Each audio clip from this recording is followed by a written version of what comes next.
Anxiety तो बस exam के वक्त विकास के हालचाल पूछने चली आती है। विकास एक 12th क्लास का स्टूडेंट है जो कि अपनी स्टडी टेबल पर बैठा हुआ है और अपने कांपते हुए हाथों से अपने नोट्स के पन्नों को पलट रहा है। उसके एग्जाम्स दरवाजे पर बस दस्तक देने ही वाले हैं और विकास को एंजाइटी भी बार बार एग्जाम की याद दिलाकर पूछ रही है कि जानू घबरा गए क्या, डर लग रहा है क्या। विकास को एग्जाम्स बिल्कुल भी पसंद नहीं है क्योंकि जब भी ये आते हैं तो प्रेशर और स्ट्रेस का भंडार साथ ही लेकर आते हैं। लेकिन अब विकास बेचारा करे भी तो करे क्या। जब भी वो अपनी पढ़ाई पर फोकस करने का ट्राई करता है तो उसके दिमाग में तरह तरह के ख्याल चलते रहते हैं। माइंड ऑफ ही नहीं होता। ऊपर से उसके पेरेंट्स जो रोज उसे डांटते हैं बिकॉज वो विकास से बेहद नाखुश हैं। रीजन है कि विकास की आवारागर्दी और अपने बेकार दोस्तों के साथ टाइम पास करना। लेकिन अब विकास बेचारा पढ़े भी तो पढ़े कैसे जब उसके ऊपर डर और डर की गर्लफ्रेंड चिंता दोनों बैठे हैं। विकास और पढ़ाई की इस जंग के बीच उसके दरवाजे पर एक नॉक होता है।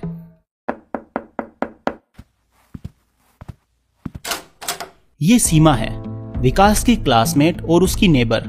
सीमा साफ साफ देख पा रही थी कि विकास किस तरह से एग्जाम की एंजाइटी और स्ट्रेस से जूझ रहा है और वो उसकी हेल्प भी करना चाहती है। हेलो विकास, मैंने सुना कि तुम अपने एग्जाम्स की टेंशन और स्ट्रेस से स्ट्रगल कर रहे हो। मैं कोई हेल्प कर सकती हूँ?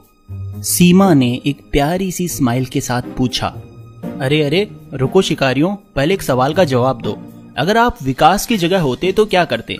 कमेंट में ये मत लिखना कि किताबों को छोड़ छाड़ कर सीमा से करते बातें। जल्दी कमेंट करके बताओ। विकास का तो मन किया कि वो सीमा को तुरंत गेट आउट बोल दे क्योंकि वो नहीं चाहता था कि कोई भी उसे इस सिचुएशन में देखे।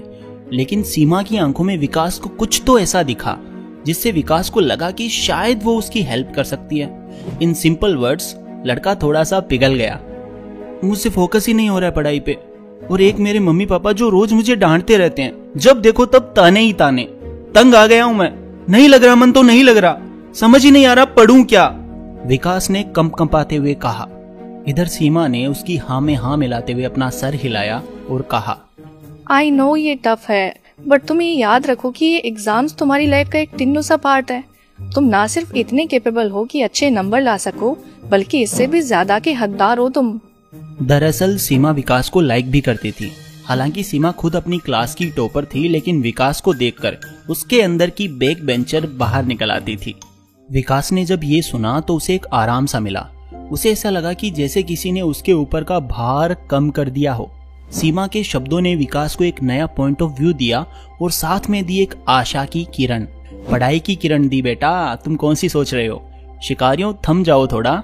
फिर उसके बाद सीमा और विकास ने साथ में अपने स्टडी नोट्स को पढ़ना स्टार्ट किया।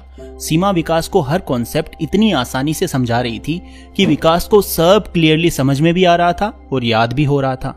सीमा ने यहाँ तक कि अपनी स्टडी टिप्स और ट्रिक्स भी विकास को शेयर करी। देखो विकास, अगर तुम्हें अच्छे मार्क्स से एग्जाम में पास होना है तो मैं जैसा करती हूँ वैसा करना पड़ेगा। मैं तुम्हें एक टेक्निक शेयर करती हूँ जिससे तुम आसानी से लॉन्ग आंसर्स को भी याद कर पाओगे। सीमा ने विकास की आंखों में देखते हुए कहा, प्लीज यार मुझे बता दो, भगवान तुम्हें पूरी स्टेट की टॉपर बनाए। अरे बटरिंग बंद करो विकास, इस टेक्निक का नाम है सिमेंटिक एनकोडिंग।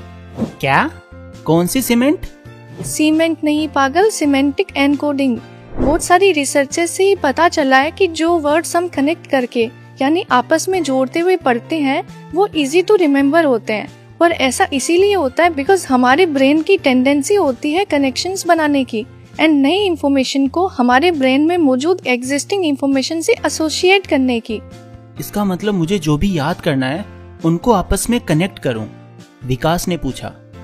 हाँ बिल्कुल, कनेक्ट करो एंड देन इंटरेस्ट के साथ उस इंफॉर्मेशन को एक कहानी का रूप दे दो। So simple. सीमा ने कहा। अरे वाह यार, तब तो फिर पढ़ाई में मजा आएगा।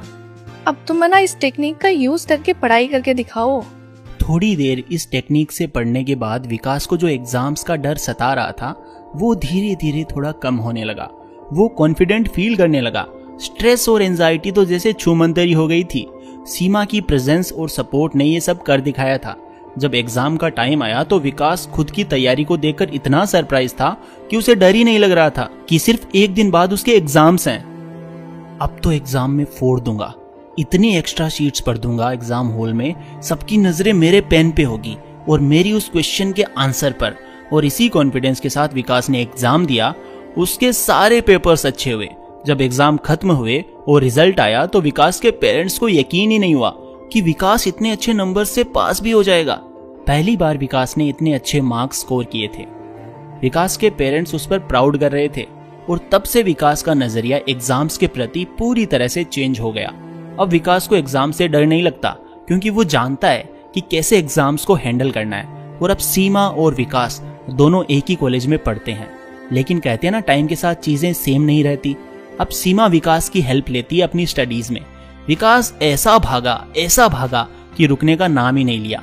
उसकी याद करने की कैपेसिटी सिमेंटिक एनकोडिंग टेक्निक को प्रैक्टिस कर करके इतनी हो गई थी कि अब एग्जाम्स तो उसके लिए एक खेल जैसे बन गए हैं, जहां हर बार उसकी ही जीत होती है। तो कमेंट करके बताओ, क्या आप भी सिमेंटिक टेक्निक का यूज करते हो या फिर सीमेंट वाली टेक्निक का? जो कमेंट करेगा सीमा उसके सपने में आएगी। जस्ट किडिंग गाइस, सीमा और विकास एक ही इंसान है। वो सिर्फ विकास की एक इमेजिनेशन है जो उसे हर प्रॉब्लम से बाहर निकालती है लाइफ में। सो आज के लिए इतना ही। Take care, love you all and all the very best for your exams.